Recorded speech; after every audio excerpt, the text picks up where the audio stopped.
Hey y'all, here's some badass news from your friends here at ADHD Podcast.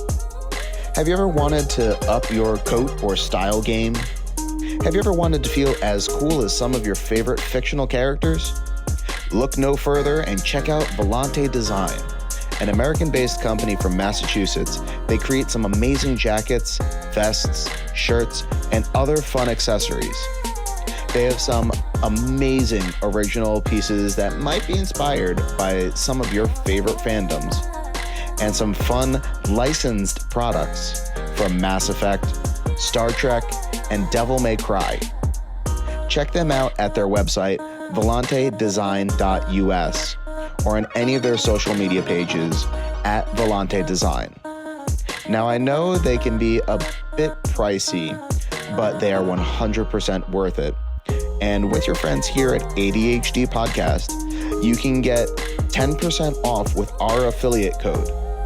Our code is ADHDPOD. Link in the show notes below.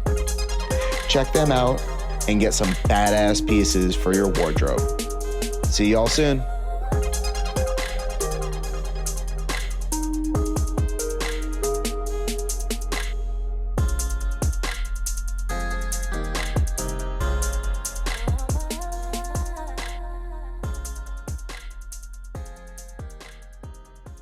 What up, everybody?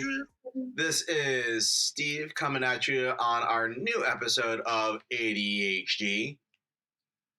And this is your boy Rob coming in as well. And we're trying something different today. We're recording via Discord. How weird is that? Yeah, we gotta expand. Sometimes we can't always get to each other, and we gotta come up with alternative solutions here. That's what we're all about. We also have a fun. Love it. We also have a fun soundboard that we may be building upon when we ever record here on Discord. But anyway, maybe possibility of some in live shows. Potentially, this is going to be a good way to get some interviews going with maybe some famous people. Anything is possible with the wonderful world of Discord. Not a sponsored ad. Yes, I agree with that statement. So, anyway, guys, so should we get into what's up? You know what that means? What does that mean? We're getting into summer. Oh, you know what it means? There's 104 days of summer vacation, and school comes along just to end it. Oh God. That's gonna be now. That's gonna be so desynced. Oh, it's gonna be so bad. But we are finally getting some new Phineas and Ferb. It's been a long while. It's been a long wait. Dan Povenmire kind of surprised us not too long ago with the announcement that we will be getting another season, probably dropping as this, maybe dropping as well our episode along with this. The new season of Phineas and Ferb. It's been about 10 years since we last saw the boys. And that was for the movie, wasn't it? Yeah, I mean, also you did have the World Against Candace that came out recently too. I forgot about that. Oh shit, yeah. I meant the actual series, but lovely R&R, aka my wife. Made sure I was fact checked correctly. So thanks. But yeah, no, it's going to be really exciting. They have all of the original cast coming back. Oh, awesome. They have, the brains of the operation, Dan and Swampy, back on it, so it's going to be just as good as the originals. Oh, yes, please. Oh, yes, please. Oh! All right. Who's our favorites? Who's our favorite character? Well, I'll just kind of go with that to start right now, and then we'll kind of go into what's supposedly coming with this new season of Phineas and Ferb. Well, my favorite character doesn't speak words. Yeah. I love Perry the Platypus. Perry the Platypus is the best. He's my favorite character in that entire show. I mean, he's part of the freaking formula of the show. Of course he is. And for those who don't know, of course, Phineas and Ferb has a formula to their shows. Okay. And that's what makes the show unique. So before we even get into like our favorites of stuff, why don't we talk about the formula of the show for the people who have lived under a rock for, the past 20 years and don't know what Phineas and Ferb is. Let's explain that first.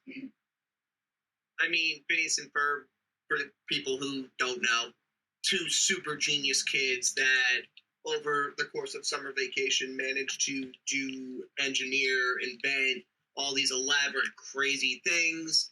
And it's really funny with this because this show is such a unique story structure in the sense that nobody in the show itself is a true antagonist, if that makes sense. Like, yes, Dr. D is, off doing evil, but even Candace seeing as an adversary, it's just seen as she's just trying to bust her brothers. It's just part of her character drive. But yeah, if you've never seen an episode of it, you can almost, it's so predictable, but that's what makes the formula work so well.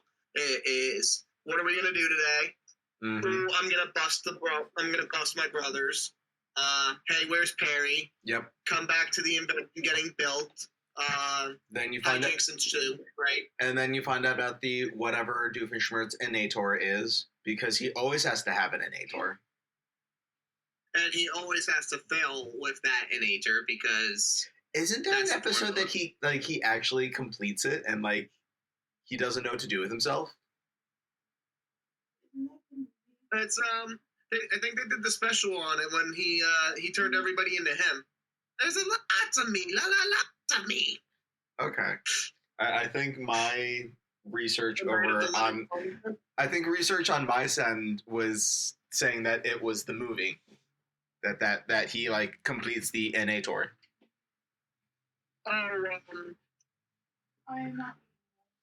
The Summer Belongs to You movie? Either that or... The original Phineas and Ferb movie or the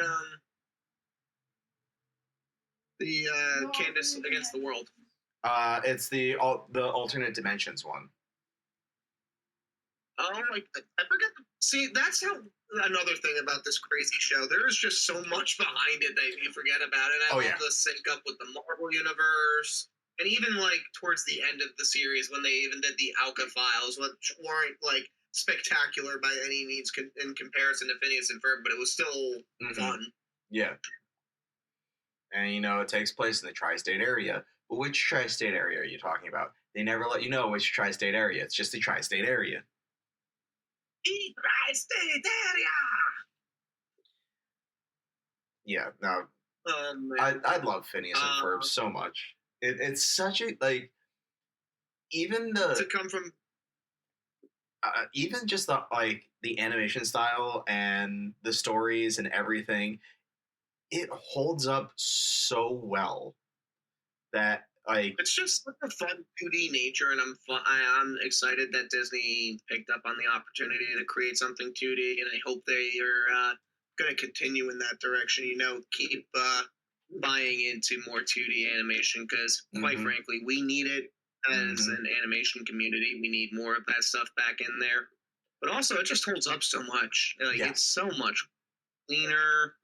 Even the first pilot still holds up today.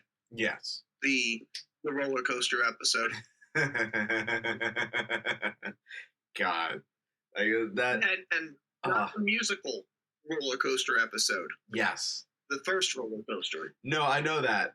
The musical roller coaster episode is top notch, but the original roller coaster episode that you see in the beginning of the trailer, or not the trailer, the theme song and everything, it's so good. It's so good, and it goes back to to just hold up what you're saying about how good it is. It's award winning all over the place. It's won primetime Emmys for outstanding achievement in animation. It's won best internationals. It's done a lot of really significant work. Yeah, no, it definitely deserves it. And there's so many people that have worked on that show that you're just like, wait, what? Like, I don't know how, or I know our generation knows Can we that. talk about Lawrence Clinton Fletcher for a hot second? Being what's his name again? Richard Lawrence Fletcher, your guy. Like it because he's in Rocky Horror. Richard O'Brien, thank you. Mm-hmm. Like some of the weird casting calls that you get, but they're such good for the roles. Oh yeah, I mean, hell, you had Bowling for Soup do the theme song, and a lot of the music in that show. Yeah, it's so good. Weren't they Love Handle the one time? Yes, they were. Like there's one time I believe they were. There's just so much like random stuff in there that it makes it amazing. Guy in Pav. I mean, come on. Can we talk about how random this guy is, Pav? Like he's done so much ridiculous work, and like everybody, yes, of course, everybody knows him as the guy from Phineas and Ferb, but you know him as the guy who created the campfire song for SpongeBob or the Shapoopy song in Family Guy. No, I bet you didn't. You probably now do. But if you don't, go look at his TikToks. He shares so many fun, interesting, little, stupid insights into his life, and it's such a fun follow. Mm-hmm. Yeah, no, it's absolutely wonderful. But now that we've, kind of explained what Phineas and Ferb is, said some random stuff, and we can definitely go back to talk about more random stuff on it. But let's get into some of our favorites for, like, Phineas and Ferb. Like, I already said who my favorite character is. Who is your favorite character? What's up? I was going to say, let's do them rapid fire. Who's your we can do it rapid fire. Favorite character, favorite side character, favorite episode, favorite special. All right, let's go for it. Well, I said who my favorite character is. I absolutely love Perry the Platypus. I have a shirt of Perry the Platypus and a brown fedora that I will wear with it. I would either. It's a really tough call for me, honestly, because like I love Dr. D. And I love the lines that he delivers at such, like, ridiculous moments. Like, his parents not being there for his birth. Great comedy. But I think my favorite, and it's going to be a stunner here, I think my favorite's Ferb. Oh, that's not a stunner. I absolutely love Ferb. For me, for a lot of people, I feel like, you go Perry, Dr. P, or Dr. D, Phineas, and then Ferb. No, or even Noah. Don't get me wrong. I love me some Phineas, but Ferb is definitely the one where it's at because he's the dry. He's so nonchalant. He's so dry, and I love it. I love it so much. He's just a cool guy. He's just cool under pressure. He's smart as hell. And he definitely gets one of, like, the coolest girlfriends. Yeah, which is utter nonsense, but that's like, I guess, later on. Yeah. Favorite episode? Favorite episode? Probably is gonna be the musical roller coaster. That one is just top notch. Like, absolutely love that one. Okay. So for me, and I kind of have to weigh this over a little bit, but Backyard Beach or Beach Party of Terror. Mm-hmm. It's a backyard beach. Such a bop.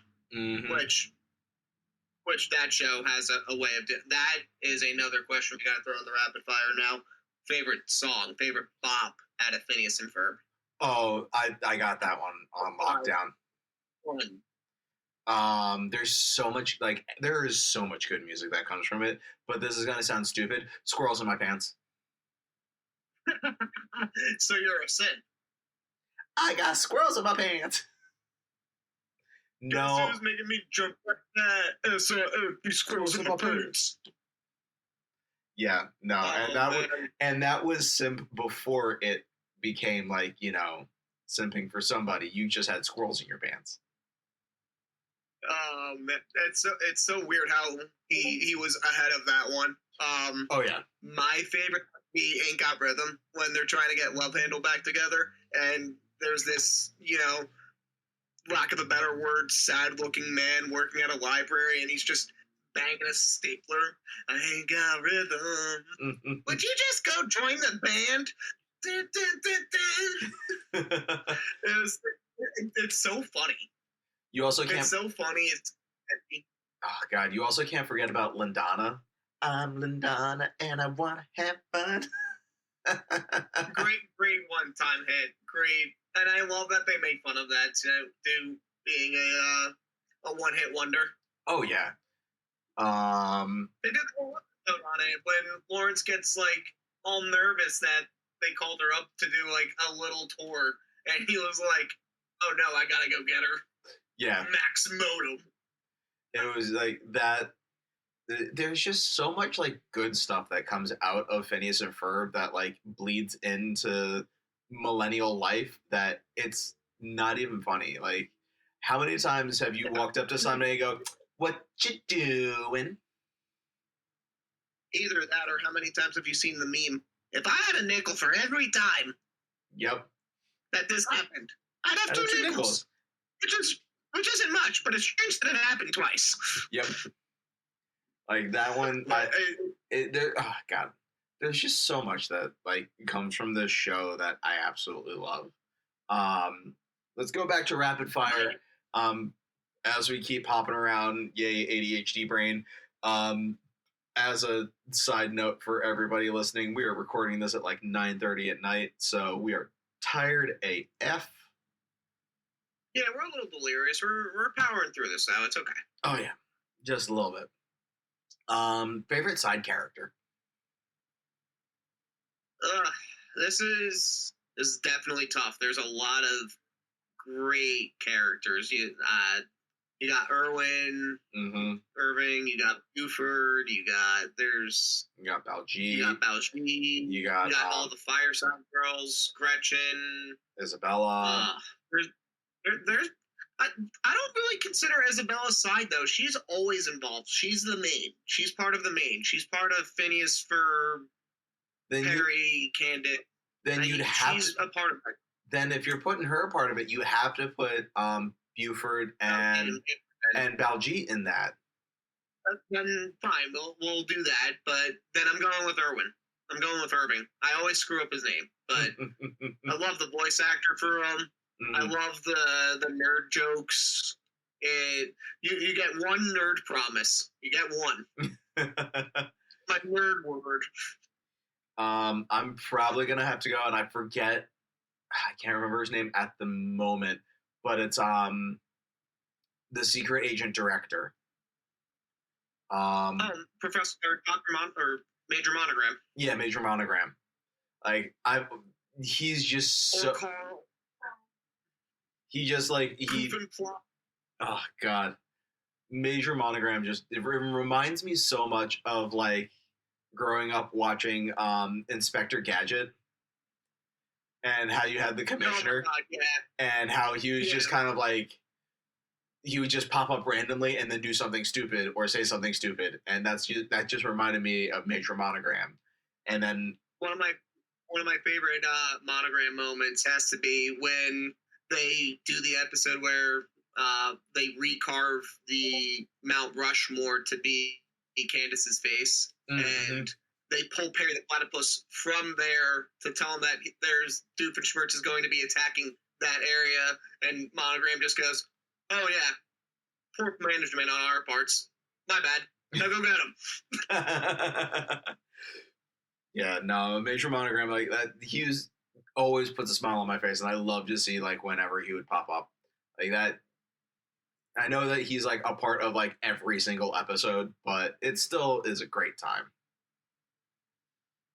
Carl being evil for an episode is always a funny bit too. Oh yeah, evil for extra credit was a bop as well. Carl, great side character, so funny, so ridiculous, so kind of unhinged as the intern.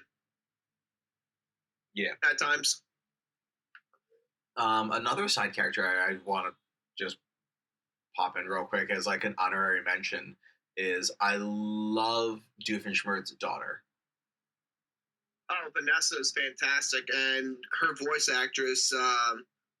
Oh my God, why am I forgetting her name? Olivia. I'll get there, but she does a lot of voices out there, and she does fantastic work, and she's just so funny as Vanessa Doofenshmirtz, and being this goth girl. I love one of my favorites is when they Olivia Olsen. her and Olivia Olsen, who ends up also doing Marceline the Vampire Queen, Lindana, and no, not Linda. I don't know. Yeah, almost every female singing voice for every song that they do is probably her as well. I don't remember, but yeah, no. Oh, she pops up on so much random stuff. I love it. She's so good. She's so good. She's literally everywhere. Yeah, like and she's a lot of Adventure Time. She's a lot of Phineas and Ferb. Milo Murphy's Law, another Povenmire brainchild, which was taken from us too soon. Yes. And another great.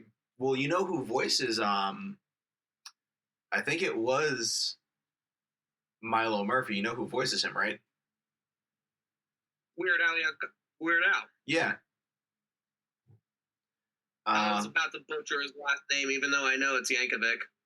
Yeah, I heard you start the. It was like Yankovic. You know when you just like, no, it's not a good night. It's not a good attempt. Just let it go. I let it go. Let it go. Let it go. Can't care for this shit no more.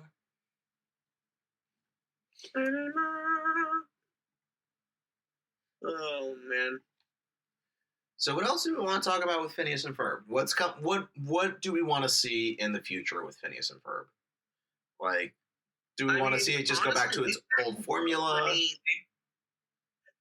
I don't know, honestly. They've tackled so much, though. They've gone back in time. They've gone to space. They've teamed up with Marvel. They've done prehistoric episodes. They've flipped the script on themselves. I'm curious to see, and I know I saw it in the trailers, but if you followed the whole chronological like happenings in their world, because Milo Murphy's Law is tied to it. Doofenshmirtz also is apparently supposed to invent time travel, and in Milo Murphy's Law, he was trying to convert himself into being a good guy and trying to do better in the world after finding out that he was Professor Time. And now going into this season, in the trailer, they've already announced that he's going back to his evil ways. Obviously, for the formula of the show, but I wonder what moral expectations they're going to try and push on Doofenshmirtz. And I know we're talking way too deep for a kid's show, but it's just an interesting plot point and an interesting dynamic to kind of see what they're going to do with it. Because honestly, the trailer does show you some of it, but it doesn't give you a lot of, like, obviously it's going to be the same Phineas and Ferb, but I don't really know. And I just hope that they don't do what they've done with a lot of shows nowadays of just like, okay, we're only going to make 10 episodes and then that's what you get. Like, I want those seasons of, like, 15, 20, 25 episodes of just to be able to enjoy the chaoticness of everything. And that we get a good chunk of it. It's not like we're sitting there being like I just watched, I just finished up the new Devil May Cry on Netflix, and that was only 8 episodes long. I have to watch that. I have not gotten. You're gonna myself on that. It's gonna be so hard for you to get into it, you little Catholic, because you don't like religiosity. No, I just don't like the over-the-head use of any religion, really, for that matter. Then you're gonna hate Devil May Cry. the friggin' vice. And you know I'm willing to give that stuff a shot, being the position I'm in. So I'm definitely still going to watch it, but I'm definitely going to sit there and be like, too preachy. Oh, And I even I like even the preachiest of like classics of the cartoons. The Peanuts are unapologetically preachy about what they believe. Yes. And I loved it. There are some moments where it works. I just don't see it work often, in my tastes. Yeah, you're probably not gonna like Devil May Cry. Anyway, well, what they did, even though they've renewed for a second season, we only got 8 episodes of that, and I don't want that to happen to like Phineas and Ferb. I wouldn't be shocked if Phineas and Ferb only drops like 10, 12. I wouldn't be shocked. I hope that they at least push it to 15. I want 15. Give them 15. I totally agree with you. And honestly, if Bob had his way and like this was old school, he'd probably have a season set for 24 episodes, release 12 now, put the next 12 out later on. But let's be real here. That's not how we consume animation right now, because everybody thinks it's too expensive, and quite frankly, it's getting more expensive. And I'm not going to go into that for, That's a topic for another episode. That's a topic for another day. Yeah, for sure. But yeah, no, I'm looking forward to it. I hope that they kind of keep the same formula, but just make it even more ridiculous. And it'd be cool to see like a little bit more of a crossover, like maybe do an entire episode with Milo Murphy from Milo Murphy's Law. I think that would be cool. Or you just. I mean, they did do that in Milo Murphy for, I think it was 2 episodes, 3 episodes. They made like a season 2 bridge where they all formally met kind of thing and helped each other against the plant people. But yeah, I totally agree. It would be nice to see Milo pop in for a random guest spot. And if you saw on Pop's TikTok, that might have been a little clue there, because he was recently recording with none other than the man himself, Weird Al, in the booth. So there might have been some help in that department for some recording there. So I hope so. Might be getting. We also may just be getting like a random episode with Weird Al, because he just does that every now and then. He'll just pop in as like random characters, like who was he in Gravity Falls? And in Adventure Time, he's Banana Man. Yep. And I totally forget who he is in Gravity Falls, but I know exactly what you're talking about. It's the D&D episode. Right. God. He's not not a probabilitor. Yeah, he is. He's the wizard. Oh, I got it. He's the wizard. Yes. Oh man. What was that over there? So it was probably Bellator? Okay. You were right. Yeah. So research on my end said it was Probabilitor the Annoying. And the Annoying. I love it. I absolutely love it. But yeah, I just hope that we get like a little bit of that old school Phineas and Ferb, just so that we can, have, being millennials growing up on that stuff, we can have our summer vacation back, because I sure as hell know that I don't get a summer vacation with the job that I have. I've got 3 trips that I'm planning. And they're I know I don't get a summer vacation either. Yeah, but you're a teacher. Shouldn't you get a summer vacation?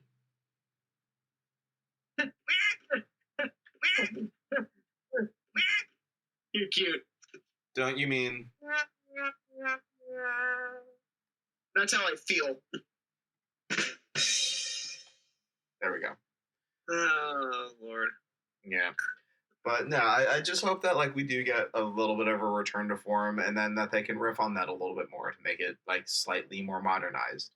Yeah, so I actually just to help out a little bit here, I got a little thing here from Disney about what they described as the season 5 coming out. It goes, like this, and I'm reading this off of, what am I reading this off of? What website is this? ING?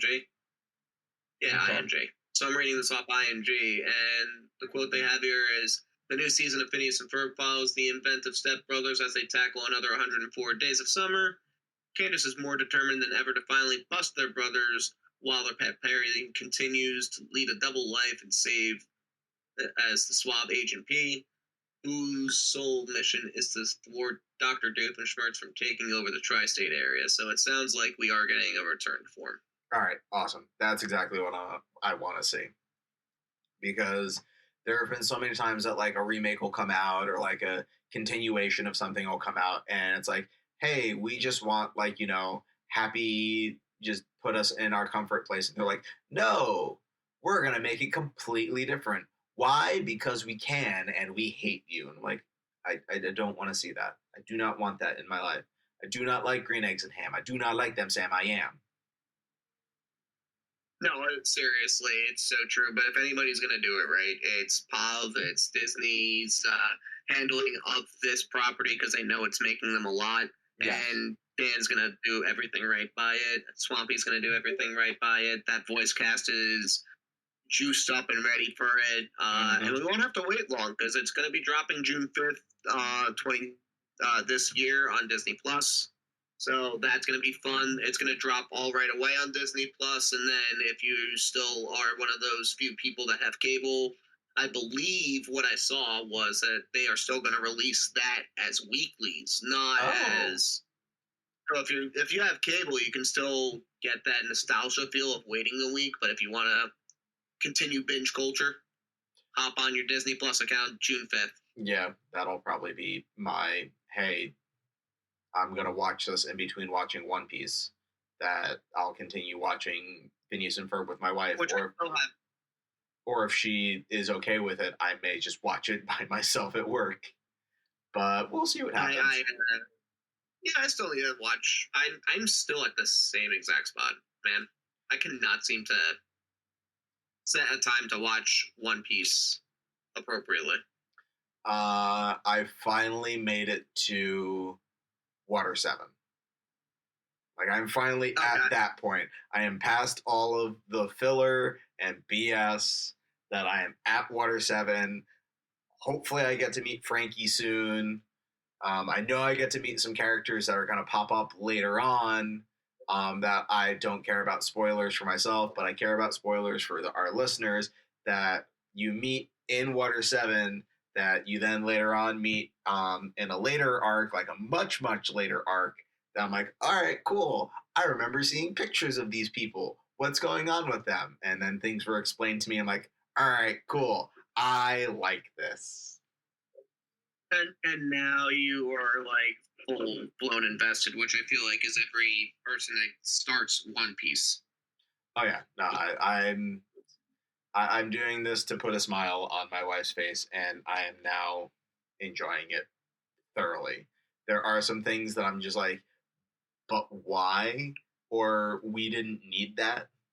And she'll just look at me and go, yeah, no, that was filler. That's why. I'm like, okay, that makes sense. But I think so that we're not staying. I was gonna say, so we're not staying up until like all hours of the morning, even though I know that you do that sometimes. Why don't we just wrap everything up? Yeah, let's wrap it up. We are excited for some new Phineas and Ferb. We can't wait to see a return to form. We can't wait to see everybody get back in the saddle. It's going to be a good time. And everybody who's listening, drop a comment in our things below or hit us up on social media, whether it be on Instagram, Bluesky, TikTok. Let us know some of your favorite things about Phineas and Ferb. Or who knows, maybe the Discord is up and you can talk to us there. That should be coming out soon if it's not already out. Guys, thank you so much again for tuning in for this lovely edition of the ADHD podcast. My name is Rob. And my name is Steve. Go enjoy your 104 days of summer vacation. Bye-bye.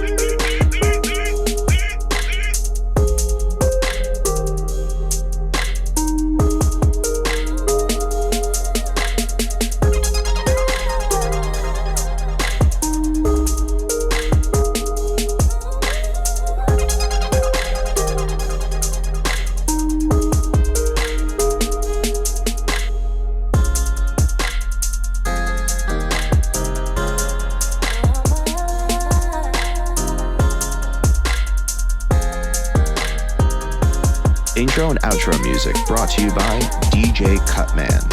Find him on all available streaming platforms, and you can find him on Instagram and Twitter at VideoGameDJ.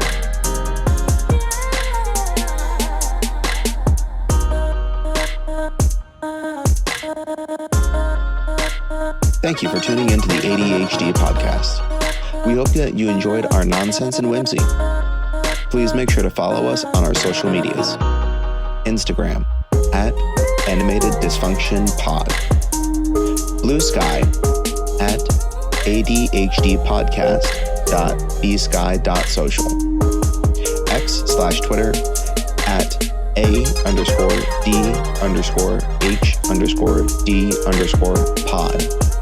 Links in the show notes below. Make sure to check out our merch on TeePublic. Our store link is also in the show notes below. Thanks again for listening, and remember, keep this podcast weird.